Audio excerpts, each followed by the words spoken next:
So hello everyone and welcome back to one of the most beautiful channel of fitness industry the bodybuilding doctor. मैं आपका अपना host दोस्तों और coach Varun.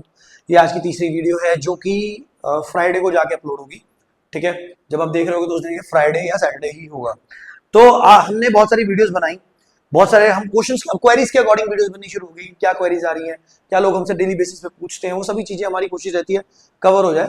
तो वैसे ही एक क्वेश्चन मुझसे बार बार पूछा जाता है कि सर क्या अगर कभी साइकिल भी भेजो उसके अंदर भी ट्रेन भी चल रहा होता है, डेका भी चल रहा होता है, तो क्वेश्चन यही रहता है कि सर क्या दो 19 नॉर कंपाउंड्स को हम लोग यूज कर सकते हैं। तो आज हमारा टॉपिक भी यही है कि दो 19 नॉर कंपाउंड्स ट्रेन और डेका को यूज करना एक स्मार्ट मूव है या फिर एक स्टूपिड मूव है। वीडियो पे जाने से पहले हमारी टीम का नंबर नोट कर लो 9873011160। मिस्टर नमन होंगे यहाँ पे, इनसे आपकी बात हो सकती है ऑन व्हाट्सएप। आप इनसे अपनी क्वेरीज रिजॉल्व करवा सकते हैं regarding our any kind of courses, या आप किसी तरह का भी कोई भी आपको स्टफ चाहिए वो ये प्रोवाइड करवा देंगे। Everything is paid on his behalf also. और इंस्टाग्राम आईडी है एनाबॉलिक RKR के नाम पे, वेबसाइट www.thebodybuildingdoctor.in। तो यहाँ पे जाके आप हमारे ब्लॉग्स वगैरह सारे पढ़ सकते हैं। कोई कोर्स की जानकारी लेनी है वो भी हमारी वेबसाइट पे अवेलेबल है। सो वीडियो पे जाने से पहले वीडियो को लाइक कर दो, चैनल को सब्सक्राइब कर दो और ज्यादा से ज्यादा शेयर कर दो ताकि लोगों तक ये पहुंच सके।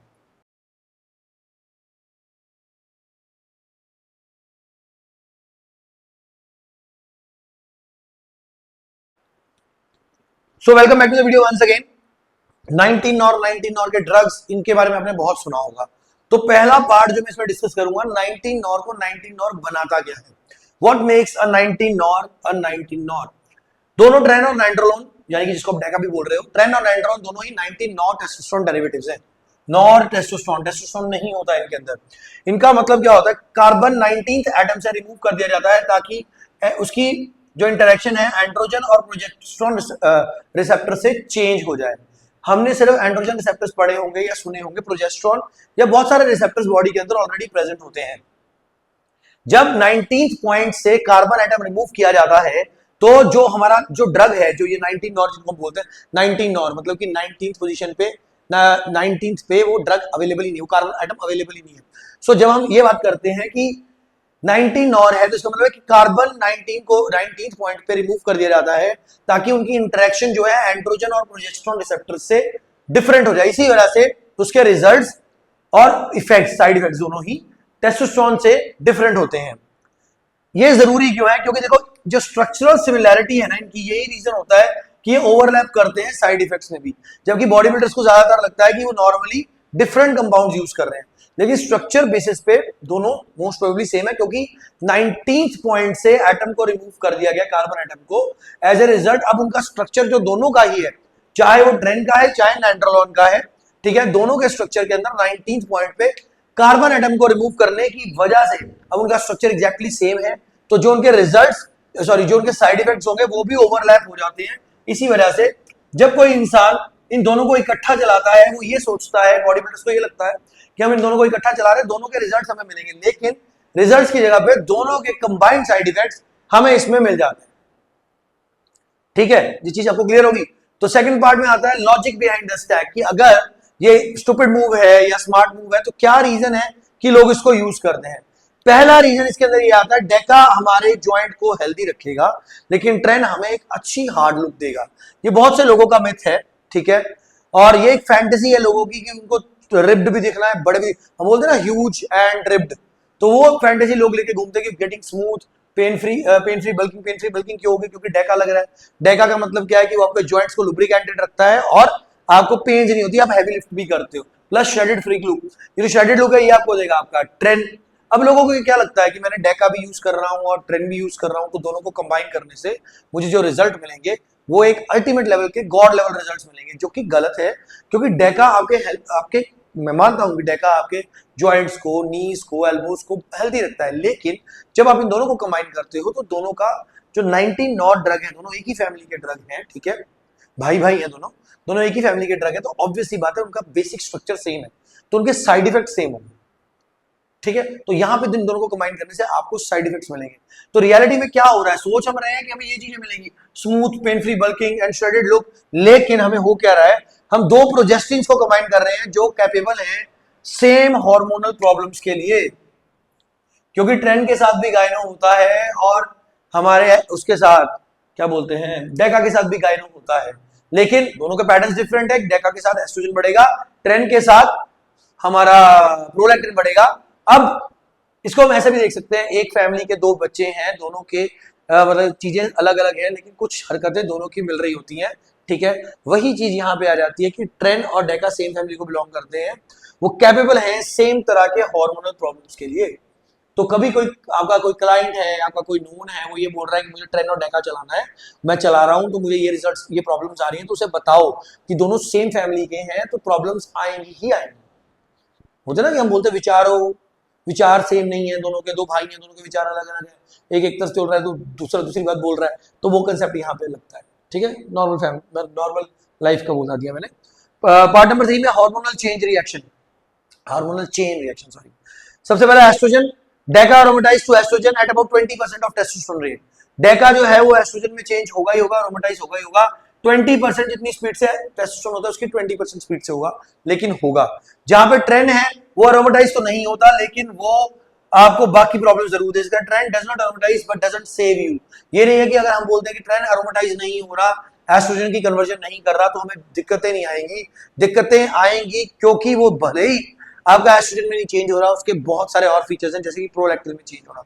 उसके बाद आता है prolactin plus progesterone receptor activation. जब कभी आप इन दोनों ड्रग्स को ऐड करते हो तो ये जाके बाइंड होते हैं पीआर रिसेप्टर पे। पीआर रिसेप्टर क्या है? पी रिसेप्टर है, प्रोलैक्टिन प्लस प्रोजेस्टेरोन रिसेप्टर को बोला जाता है पीआर। जब कभी आप इन दोनों ड्रग्स को कंबाइन करते हो ना, तो ये इसके ऊपर जाके इस रिसेप्टर, हमने हमेशा पढ़ा है, बात भी करी है कि जब कभी हम एनाबॉलिक स्टेरॉइड्स को बॉडी के अंदर डालते हैं तो वो जाके उसके एंड्रोजन रिसेप्टर्स पे बाइंड कर जाता है। ये नॉर्मली जो बात होती है, ये उन रिसेप्टर्स के बारे में बात की जाती है, उन एनाबॉलिक्स के बारे में बात की जाती है जो 19 नॉर नहीं होते, ठीक है। अब 19 नॉर है तो वो जाके प्रोजेस्टेरोन एंड प्रोलैक्टिन के रिसेप्टर के ऊपर जाके बाइंड करेगा। As a result of which prolactin का जो लेवल है वो ऊपर चला जाएगा, वो बढ़ जाएगा, ठीक है। Prolactin issue does not act alone, they amplify when the estrogen is present. बिल्कुल, अगर कोई अब यहाँ पे क्वेश्चन अराइज होता है कि सर अगर ट्रेन से प्रोलैक्टिन इंक्रीज होता है तो फिर हम ट्रेन को यूज ही क्यों करें? फिर ट्रेन तो अकेला भी दिक्कत नहीं, मैं तो ट्रेन इतनी देर से यूज कर रहा हूं, मुझे तो नहीं हुआ। ट्रेन प्रोलैक्टिन इंक्रीज जरूर करता है, लेकिन वो एम्पलीफाई करता है जब एस्ट्रोजन हो। बहुत से लोग, मैं बहुत देर ट्रेन पे रहा हूं, ठीक है, 3-4 महीने मैंने माइक्रोडोजिंग में ट्रेन में निकाले हैं, मेरा प्रोलैक्टिन नहीं बढ़ा क्योंकि मैंने साथ में कोई एस्ट्रोजेनिक कंपाउंड को ऐड ही नहीं किया था। अगर मैं एस्ट्रोजेनिक कंपाउंड ऐड करता कोई ट्रेन के साथ तो मुझे भी ये दिक्कत आती कि ट्रेन चलते चलते जब एस्ट्रोजन बढ़ना था तो मेरे प्रोलैक्टिन ने स्पाइक करना ही करना था और मुझे गायनो के इश्यूज आते। तब हम क्या करते हैं, हम नॉर्मली गायनो के इश्यूज में भी हम जाके पहले एस्ट्रोजन को ही चेक कराते हैं। लेकिन प्रोलैक्टिन एक ऐसा पार्ट है, ट्रेन के साथ मैं हमेशा बोलता हूँ प्रोजेस्टेरोन को जरूर चेक कराओ, क्योंकि जो रिसेप्टर है वो प्रोलैक्टिन प्लस प्रोजेस्टेरोन रिसेप्टर है, जिसपे जाके ये एक्टिव होगा जब, तो आपको गायनो की प्रॉब्लम्स क्रिएट करेंगे। 90% लोग क्या करते हैं, जब प्रोलैक्टिन करा लिया, एस्ट्रोजन तो पता ही है सबको, वीडियो सुनने के बाद या बहुत से कोचेस बता देते हैं कि आप प्रोलैक्टिन करा लो, लेकिन प्रोजेस्टेरोन पे बात बहुत कम लोग करते हैं, क्योंकि ट्रेन जो है वो जाके जुड़ेगा ही आपके पीआर पे, यानी कि प्रोलैक्टिन प्लस प्रोजेस्टेरोन रिसेप्टर के ऊपर, और जब उस पे जुड़ेगा तो ऑब्वियस सी बात है स्पाइक होने के चांसेस बढ़ जाते हैं, क्योंकि आपने साथ में एस्ट्रोजन के रिगार्डिंग कोई ना कोई सॉल्ट चला रखा होता है। Androgen balance, Dega converts to DHN, डाइहाइड्रोनाइट्रोलोन, जो कि एक वीक एंड्रोजन है, ठीक है। ट्रेन जो है वो एक्सट्रीमली स्ट्रॉन्ग है एंड्रोजन बाइंडर। डेगा के एंड्रोजन के जो डेगा एनाबॉलिक ज्यादा है, एंड्रोजन कम है, क्योंकि वो कन्वर्ट करता है डीएचएन में, ठीक है। तो इस वजह से जो, जैसे हमने अपनी पिछली वीडियो के अंदर बात करी थी एनाबॉलिक टू एंड्रोजन की रेशियो की, ठीक है, तो ऑब्वियस सी बात है जब डेगा की एनाबॉलिक स्ट्रेंथ ज्यादा है तो एंड्रोजेनिक कम है, उस वजह से इसके एंड्रोजेनिक साइड इफेक्ट्स भी कम होते हैं, ठीक है। और जो ट्रेन है हमारा वो बहुत ज्यादा एंड्रोजन बाइंडर के हमने पढ़ा था, इसके एनाबॉलिक टू एंड्रोजन रेशियो 500:500 होती है। देखो सभी वीडियोस कहीं ना कहीं ना आपस में इंटरलिंक्ड है, सो अगर समय मिले तो चैनल पे जाओ, पिछली वीडियोस चेक करो, जो आपको समझ में आ रही है, जो नहीं आ रही वहीं पे कमेंट करो, उसके बारे में भी हम, मैं जो सोच रहा हूँ, मैं ये सोच रहा हूँ कि जितनी इतनी वीडियोस बनी है इनके नीचे कुछ ना कुछ अच्छे कमेंट आ रखे हैं, कुछ तो चुतियागिरी लोगों ने करी थी वो हम लोगों ने स्टॉप कर दिया, ब्लॉक कर दिया, ठीक है। तो क्योंकि इतना समय नहीं है कि किसी के साथ कॉन्ट्रोवर्सी करें, we don't have that much time, ठीक है। तो जिनको समझ में आ रहा है वो सीख रहे हैं, ठीक है। और कुछ मेरे दोस्त, मेरे भाई ऐसे हैं जिनको यहाँ पे चीज़ें अच्छी लगी, समझ आई, उन्होंने हमारा कोर्स ज्वाइन किया, अब वो हमारे कोर्स में सीख रहे हैं, कुछ यहाँ से हमारे पास ऐसे क्लाइंट्स आ गए, ठीक है। तो धीरे धीरे चीज़ें बैलेंस होती जा रही हैं। तो इतना समय नहीं है कि किसी के साथ हम बहस करें, अगर आपके क्वेश्चन या क्वेरीज हैं तो मैं एक वीडियो ऐसी ले आऊंगा जिसके अंदर मैं सिर्फ Q&A वीडियो डाल दूंगा और जितने क्वेश्चन होंगे, जितनी क्वेरीज होंगे, हम उस पर काम करेंगे। इसके अलावा जब हमारे इस पे फॉलोअर्स अच्छे हो जाएंगे, थोड़े बढ़ जाएंगे, 5-6 हज़ार तक पहुंच जाएंगे, तब इसके ऊपर Q&A का लाइव सेशन कर लिया करेंगे, ठीक है। क्योंकि इंस्टाग्राम पे due to anabolics and all, तो उन्होंने मेरा नेक्स्ट जून तक लाइव सेशंस बंद कर रखे हैं। तो मुझे लगता है नेक्स्ट जून तक हम लोग अच्छा खासा उस पर फॉलोइंग इकट्ठी कर लेंगे और वहाँ पे भी क्वेश्चंस बहुत अच्छे मिल जाएंगे। टिल द टाइम हम इस पे करेंगे और यहाँ के और इंस्टाग्राम की जो कंबाइंड हमारे क्वेश्चंस होंगे वो लेके आएंगे और उस पर बात करेंगे, ठीक है। तो आपके जितने भी क्वेश्चंस हैं कमेंट सेक्शन के अंदर जरूर बताएं, ठीक है। उसके बाद आता है हमारा रिजल्ट। रिजल्ट क्या होगा, देखो, conflicting androgenic signals, erectile dysfunction and mood swings. जब आप इन दोनों को कंबाइन करते हो या कोई भी पर्सन को कंबाइन करता है तो रिजल्ट मिलता क्या है, वो ढूंढता क्या है, वो ढूंढता है smooth pain free bulking plus shredded look. लेकिन मिलता क्या है, मिलता है conflicting androgenic signals, erectile dysfunction and mood swings, जिस वजह से इंसान डिप्रेशन में चला जाता है, बॉडी डिस्मॉर्फिया होता है और बहुत सारी प्रॉब्लम्स उसको फेस करनी पड़ सकती हैं। Then comes the crash combo. Crash combo में होता क्या है, कैसे चीजें क्रैश हो जाती है। सबसे पहली बात, हाई प्रोलैक्टिन होगा और लो डोपामिन होगा तो इरेक्टाइल डिसफंक्शन होगा ही, ठीक है। ये हार्मोन्स है हमारे, प्रोलैक्टिन के बारे में पढ़ लिया, डोपामिन भी हमारा हार्मोन है। अगर ये हाई होगा, ये लो होगा तो आपको इरेक्टाइल डिसफंक्शन होगा, ठीक है। एस्ट्रोजन इम्बैलेंस होगा तो गायनो का रिस्क बढ़ेगा।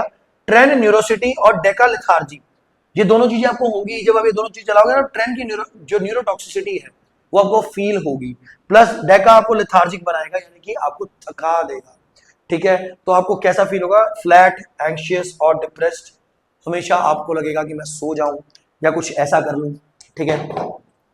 तो अब बात करते हैं हम, क्या ये किसी भी सिनेरियो में यूज नहीं कर सकते, कर सकते हैं। एक सिनेरियो होता है जिसके अंदर आप एक बहुत अच्छे पुराने एथलीट हो, जिसको बहुत सारी नॉलेज है एंसेलरीज की, मेडिसिन की, और फार्मेसी का आप डेका यूज कर रहे हो और साथ में आप ट्रेन कर रहे हो अंडरग्राउंड लैब्स का। ये मैं क्यों बोल रहा हूँ, क्योंकि जो फार्मेसी का डेका है that actually helps your lubricant joints to work in a better way, lubrication में इंप्रूवमेंट आती है, साथ में आपकी मेडिसिन चलेंगी, एस्ट्रोजन रेगुलेशन होगा और आपका प्रोलैक्टिन रेगुलेशन रहेगा, बीपी मॉनिटरिंग रहेगी, वाटर रिटेंशन कम रहेगी। तो ये सिनेरियो यूज किया जा सकता है। ये रेयर केस सिनेरियो है, ये बहुत कम बॉडी बिल्डर यूज करते हैं, लेकिन हो सकता है यूज। लेकिन कब करना है, जब मसल मास बहुत अच्छा है, पिछले काफी समय से आप कंपीट भी कर रहे हो, आपको नॉलेज भी है कि अगर कुछ बिगड़ेगा तो आप कैसे मैनेज कर लोगे। तो वो सारी चीजें अगर हैं तो रेयर केस में आप इसको चला सकते हो। बाकी अगर आप जानना चाहते हो कि कौन सा ड्रग कैसे कहाँ चलेगा, तो आप हमारा कोर्स एनाबॉलिक ब्लूप्रिंट ज्वाइन कर सकते हो, नमन से बात कर सकते हो या हमें डीएम कर सकते हो डायरेक्टली, हम आपसे कांटेक्ट कर लेंगे। बाकी thanks for watching the video, thank you.